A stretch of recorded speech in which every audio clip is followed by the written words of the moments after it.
Hey, my name is Jason Nicholson and welcome to my YouTube channel. In this video, we've got some up-to-date data from the Office of National Statistics.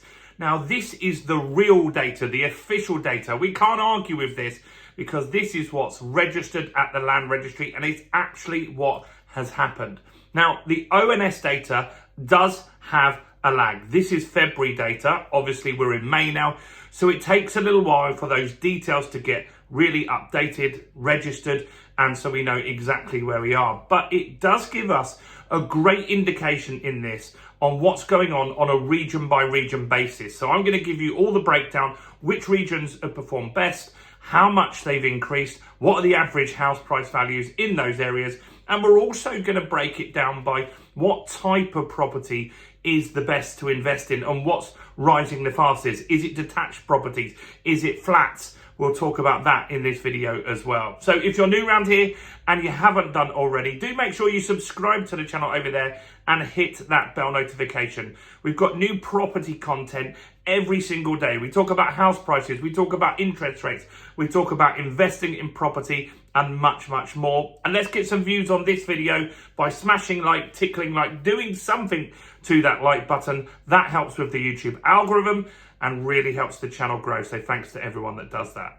So, as I said, we like to give you lots of different data sources on this channel so you can really get an overall picture on what's going on in the market. Now, sometimes these content videos might seem like they contradict each other. So we might have a video from Halifax, who every month give us their data on what they're seeing on their book of deals, and they might say house prices are up. But the next week, Nationwide might say house prices are down.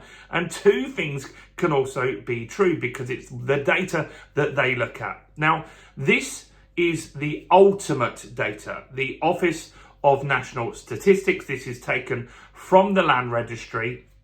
And this is actually what happened for everybody's sales. So it's got the Halifax sales in there, it's got the Nationwide sales in there. It is irrelevant about asking prices because these are sold, completed transactions as well.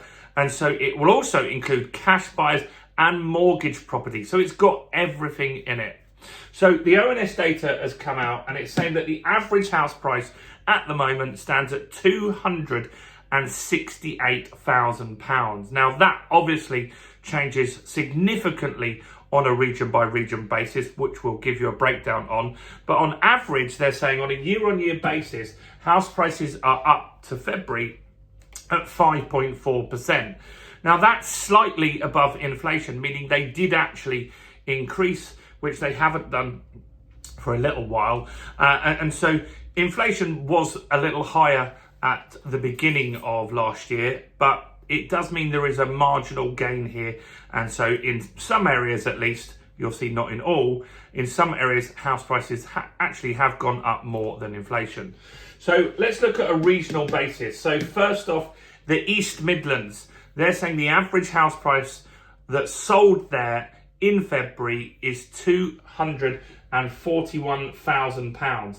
Now, on an annual basis, East Midlands has done really, really well here, and it is up 6% on an annual basis. Not bad at all if you've invested in the East Midlands. Next is the East of England. So the East of England house prices on average are £338,000, and the growth on an annual basis is 4.2% there, so slightly outpacing inflation as well. And so that's not bad. London in house prices are up to £556,000 on average. A lot of London places are flats. But what's interesting is in real terms, London's down again. And that's 1.7% increase, but inflation's been running at more than that. So London has come this year slightly more expensive. You might not agree with that, but it has become slightly more expensive for a few reasons. One, house prices aren't running away like they have done in the past. And two, mortgage rates have been going down. That's important. And three, people have had above inflation pay rises there. So affordability will have improved a smidge in London. You might not disagree, might not agree, as I said, but that is the facts. Next, the North East. Average house prices, £160,000 on average here. So it's one of the most affordable areas, but because of that, house prices have been going up. 7.9%, the best performing region by everywhere. And that's really interesting. That is well above inflation there. And so a big growth in the Northeast. Southeast, where most of my properties are. And the average is £385,000 there. The growth is 4.6. So most areas are a smidge above inflation. And so there are some real term house price growth in most areas here. Southwest, 308,000, 3.9%. So not a massively strong performance in the Southwest. And that makes sense because in the Southwest, a lot of people have been leaving because people have second homes there. And there are certain areas where it's more expensive. Council tax has gone up on second homes in certain areas. And people are just selling because Airbnb isn't as great as it used to be. People are now traveling abroad again. So that's one reason why the Southwest is not as great. The West Midlands, £247,000 is the average there. And the increase on average for the year is 6%. So very, very strong. East Midlands, West Midlands, both pretty much identical on the growth and very, very close, a smidge difference there on actual average house price as well. So East Midlands, I think, is a good place to invest. Easy to get to for everybody.